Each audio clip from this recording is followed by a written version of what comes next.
آج کل کے دور میں ہم یہ سمجھتے ہیں شاید بڑی گاڑی، قیمتی جوڑے اور شاندار بنگلہ ہی انسان کی پہچان ہوا کرتی ہے، لیکن سچ تو یہ ہے یہ ساری چیزیں آتی ہیں۔ انسان کی اصلی پہچان اس کا پہناوا، اس کا لباس نہیں، بلکہ اس کی زبان اور اس کے الفاظ ہوا کرتے ہیں۔ الفاظ کی طاقت کو سمجھنے کے لیے جاپان کے ایک مشہور محقق ڈاکٹر مسارو ایموٹو نے ایک زبردست قسم کی تحقیق کی ہے۔ مائکروسکوپ کی مدد سے جب پانی کے سامنے اچھے الفاظ کہے گئے تو وہ پانی کی جو مالیکیولز، جو ذرات ہیں، وہ لہریں جواہرات کی طرح خوبصورت دکھائی دینے لگی۔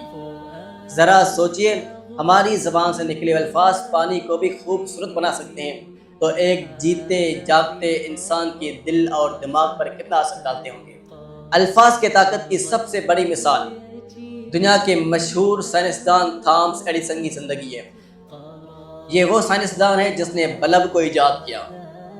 اس کے بارے میں مشہور ہے جب وہ چھوٹا بچہ ہوا کرتا تھا۔ ایک دن جب وہ اسکول سے لوٹے تو ماں نے حسب معمول اس کا بستہ، اس کا بیگ چیک کیا، تو ماں کو اس کے بیگ سے ایک پرچی ملی۔ جیسے ہی ماں نے اس پرچی کو پڑھا تو ماں کے آنکھوں سے زاروں قطار آنسو جاری ہو گئے۔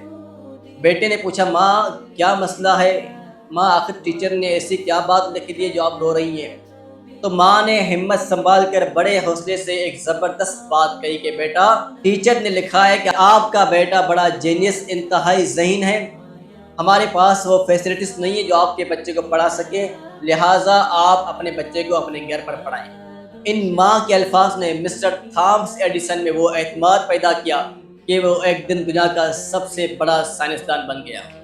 برسوں بعد جب اس کی ماں انتقال کر گئی، مسٹر تھامس ایڈیسن اپنی ماں کی الماری کی صفائی کر رہا تھا تو اچانک اسے ماں کی الماری سے وہ پرانا خط جو اسکول کی طرف سے بھیجا گیا تھا وہ ملا۔ مسٹر تھامس ایڈیسن نے وہ کھول کر خط پڑھا۔ جیسے ہی اس نے خط کو پڑھا تو اس کے ہاتھ کانپنے لگے، اس کی آنکھوں سے آنسو جاری ہو گئے۔ اس خط میں ٹیچر نے لکھا تھا کہ آپ کا بیٹا نکما، کسی کام کا نہیں، لہٰذا ہم آپ کے بچے کو مزید اسکول میں نہیں رکھ سکتے۔ آج کے بعد آپ کے بچے کو ہمیشہ کے لیے اسکول سے ڈسچارج کیا جا رہا ہے۔ مسٹر تھامس ایڈیسن نے جیسے ہی وہ خط پڑھا تو زاروں قطار رونے لگے اور اپنی ڈائری میں یہ نوٹ لکھا کہ مسٹر تھامس ایڈیسن ایک نکما، کمزور بچہ ہوا کرتا تھا، لیکن ماں کی زبان سے نکلے ہوئے الفاظ نے اسے دنیا کا سب سے بڑا سائنسدان بنا دیا۔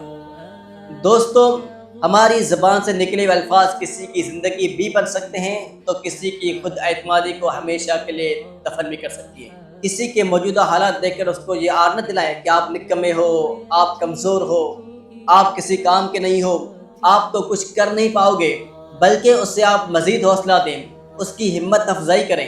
انسان کے اندر چھپی ہوئی صلاحیت صرف ایک اچھے جملے کی محتاج ہوا کرتی ہے۔